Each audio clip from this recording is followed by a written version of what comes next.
Hello, my name is Catherine Parker, and I want to discuss with you the pros for genetic modification and how it applies to the American Nurses Association for Code of Ethics. We have 4 provisions that we're going to talk about: Provision 1, Provision 3, Provision 7, and Provision 8, and go into a little bit more detail with each of those provisions.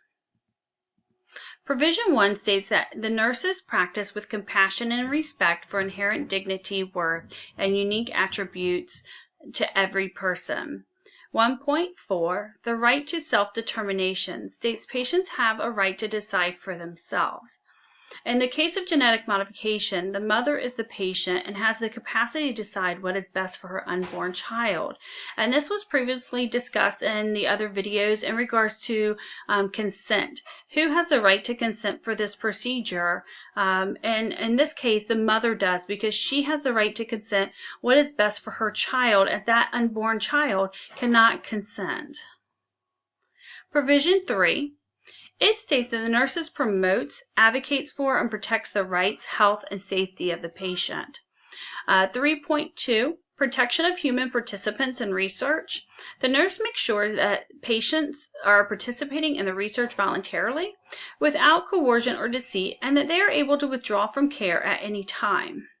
Pregnant women and fetuses and embryos are vulnerable subjects that need special consideration when agreeing to participate in research. And in this case, therefore, the patient, the pregnant woman, the patient, is very excited about being pregnant and having a child. But there's also some doubt and knowing that their child is going to be born with this genetic disorder, and that the CRISPR-Cas9 gives them hope that the child may not be born with that disease. Therefore, we need to make sure as nurses that these patients are given every support option needed to agree to this genetic modification. Provision 7.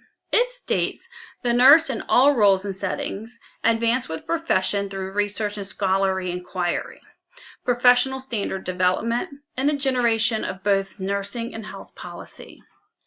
7.1. Contributions through research and scholarly inquiry. The nurse researchers follow international and national standards for conducting research with human participants. Patient welfare must never be jeopardized for the research findings. Nurses need to be aware of international standards for genetic modification and the changes that are occurring. As CRISPR-Cas9 becomes more readily available and more research is allowed for this, nurses need to be aware of the difference between somatic genetic modification and germline modification and the standards of care for each of these modifications. Provision 8.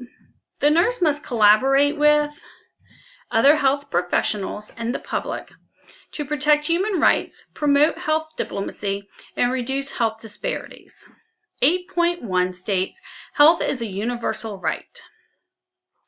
That supports genetic modification as a tool that has potential to improve health of many and do good for the greatest number of people. And we'll discuss that in just a few minutes. 8.2 states collaboration for health, human rights, and health diplomacy. The United Nations human rights to include the highest attainable standard of physical and mental health. Genetic modification is a new discovery that can give us a chance to change many lives from around the world and to eliminate health conditions that are caused by inherited genes and mutations in genes during formation. So going back to health is a universal right, and 8.2, collaboration of health to attain the highest attainable standard of physical and mental health. Genetic modification gives us a chance to eliminate many diseases that patients are born with that cause a so it gives us a chance to eliminate diseases that give our healthcare system some restraints, such as sickle cell patients, mitochondrial disease, vanishing white matter disease. Sickle cell disease, these patients are in and out of the hospitals their whole entire lives. mitochondrial disease, there's no cure for this disease. It is all support of symptoms. And the same goes for vanishing white matter disease. It's all care of symptoms. And vanishing white matter disease patients are kind of like Lou Gehrig's patients. They eventually decline over a slow period of time where they still have mental capacity, but they are unable to walk, talk, or eat and end up with PEG tubes and things like that. And that's a huge constraint on patients' families and the hospital system. So CRISPR-Cas9 gives us a chance to eliminate some of these disease processes. And I think it would be wonderful to see that some of these are eliminated over time. So I really hope that going over and reviewing the Code of Ethics for nurses and how it applies to us in our profession and how we can apply it to this new tool that hopefully will be given to us at some point.